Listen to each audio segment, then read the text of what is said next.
you bring up something that I've struggled with for years, and it's how to help my physician colleagues humbly say, I do not know.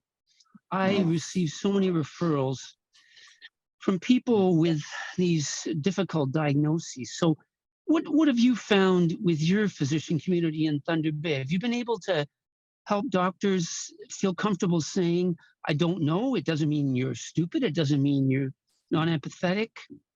I mean, that's the start. That was how I learned about a lot of these illnesses. It just never occurred to me that I need to know everything. I could disconnect and not feel stupid. I just said, I don't know. I need to, and as I researched, there's research everywhere on these illnesses. It spans from mitochondrial dysfunction, functional medicine does something. The stem cell research in this area is coming along. I could bore you about that, but what have you done, and how do you deal with your physician colleagues? Well, so I might just put that back to you. I'm sort of curious. The palm leaves in Sault Ste. Marie seem amazing to me, but relative to being only so many kilometers away, I'm just, you're in your car, I think, right? Yeah, I'm in a car. I just got it. Sorry. No, that's great. That's great. It's good. Thank you for attending. Yeah. So when you feel that pushback from physicians or observe them being unwilling to speak to their lack of knowledge, what do you think drives that? I think insecurity. I understand that. I understand the embarrassment of not knowing. I don't feel I know everything, and I was just I was trained a lot by people like Peter Fowler. I don't know if you know Pete, orthopedic surgeon in London, Ontario, and Rich Hawkins. They're older names, but they just never had trouble saying, I don't know, Bryan, you figure it out. So I just always had that mindset, but I think that's really difficult. I'll give you an example. I had a lady come in, I'll try to shorten the story, very severe low back pain and perineal pain. She'd seen a surgeon I know very well. Oh, it's in your head, and so on and so forth. So I diagnosed pudendal neuropathy, treated her, sent her to another physician colleague to see if we can get better results. Anyways, this surgeon was somewhat, even though I know them well, was critical of me. But through notes, I sent notes back to her. And then all of a sudden, she started sending me referrals. I didn't insult her. I just sent my referral note. I happen to know something you don't know. Who cares? You know a lot what I don't know. And then all of a sudden, I'm smart or something. She starts sending me referrals. And I talk to other surgical colleagues, and I'll say, it's just, we don't know everything. It's good to be kind to our patients. It's good to listen, to actively listen, and just love them and say, I don't know, but let's try to, I'm going to send you to Dr. MacLeod in Thunder Bay. Can you go? And, I think some patients would say, yes, I can go. But so that's how I've dealt with it as best I could. I'm on, our traveling hockey team. A lot of these doctors are on that team. Thunder Bay has a great hockey team.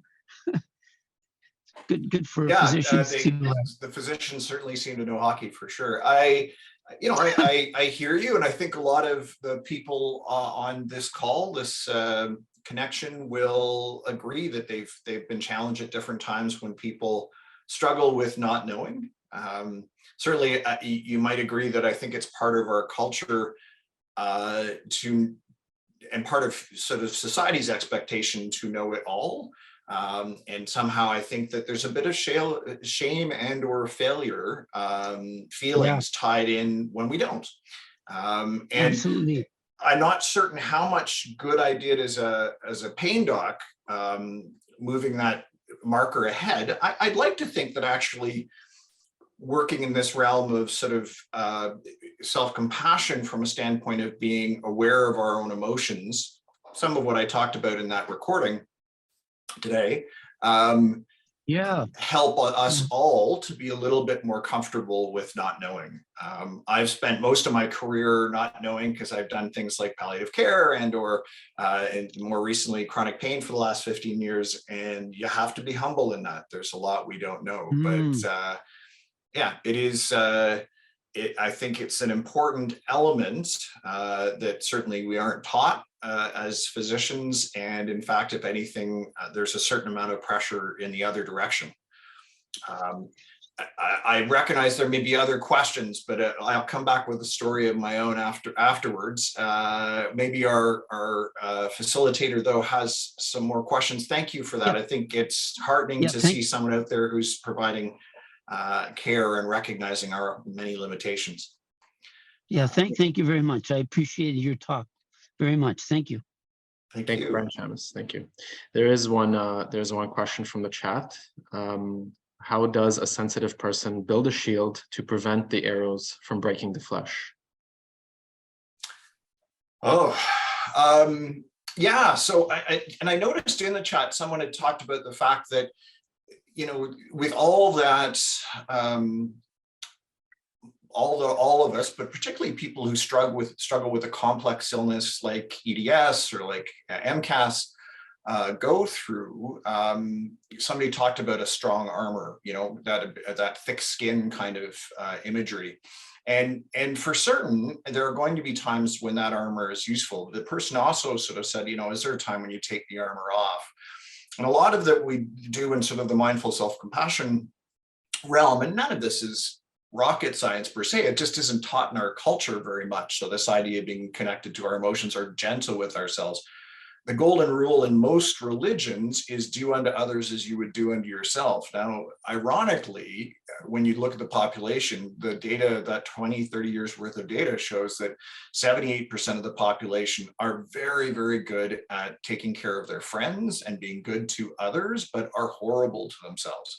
It's a much smaller percentage that's actually better to themselves than they are their friends or equal. The vast majority of us have a strong critic, have some sort of voice that may have driven us, may have gotten us to our degrees and any success we've had, but at the same time have been pretty hard on us and the weights we carry. So a lot of that can be about forming thick skins. I just finished a course teaching ER physicians, and to a person, their comment was, you know, we're not allowed to have emotions. And certainly at work, I can't have emotions, and I can't work to feel them, or even if they're hard emotions, I wouldn't be able to do that because I couldn't finish an 8-hour shift in the face of all the empathic burden that they have at work. So that's our culture. That's sort of how we are brought up, to have a thick skin, to push emotions down. The trick with MSC as only another tool in the toolkit, rather than being the fix-all, is to not fix the emotions, is to be with them and to recognize that it's hard and that life can be about suffering and that we're not alone in that suffering. And can we bring ourselves a bit of kindness moment to moment or day to day in the face of what is really, really hard? So we don't do a lot of thick skin lectures in the mindful self-compassion piece. Most of us, life's hard knocks have already taught us some of those lessons, but we are offering alternatives. And the resources that I put at the end of that talk, and which will be available to you, will be maybe helpful in that journey of looking at just some options. Thank you for that answer. I have a comment here in the chat. It's not so much a question, but I did want to get your opinion on it. The comment is, I wish more physicians would say, I don't know. What are your thoughts on that? Oh, so I'm very sympathetic to all of our clinical community, but especially physicians, because of the amount of pressure that's on them to know, and how little we've been trained or provided skills around that absence of knowledge. The absence of knowledge all the way through our training, 4 years of undergrad medical school, 2 to 5 to 7 years of residency, is if you don't know, you are failing, you are harming people. And so to then turn around and state that lack of knowledge, some would feel that it's a sign of failure. Some would feel it's just a cop-out, I should know it all. And realistically, science is an evolving process. We've seen that up up close and a little bit too personal when it comes to COVID, when all of, we had the creation of vaccines that would usually take years in the span of months. And we got to see this sort of compartment compression of what science is about, which is saying, okay, it's this. Okay, no, it's not that. Okay, no, it's not that either. And sort of that sort of the challenge of uncertainty. And so the reality is, particularly when it comes to pain. So I had the absolute joy of working with Virginia through her training. And I'm, sort of when I first started doing chronic pain as the focus of my work, I was teaching at the medical school in 2007. I was the one starting to teach the chronic pain curriculum, and it asked about the two neurochemicals involved in pain. And we know that there's 1,800 proteins now that are involved in the pain system. But back then, that was sort of the view. And so science of pain has increased immensely. So do I spend a lot of my time clinically going, yeah, that's about it. That's as much as we know. Absolutely. Is it comfortable? No. Is it well received? Not always. And I can tell you, particularly from a cultural standpoint, I was a rural physician before my work in palliative care and pain for 8 years. And this was the anecdote I was going to mention.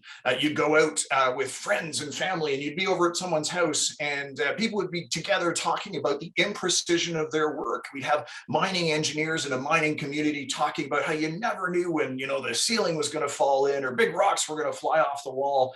And everyone would laugh, and the miners would laugh, and the spouses would laugh.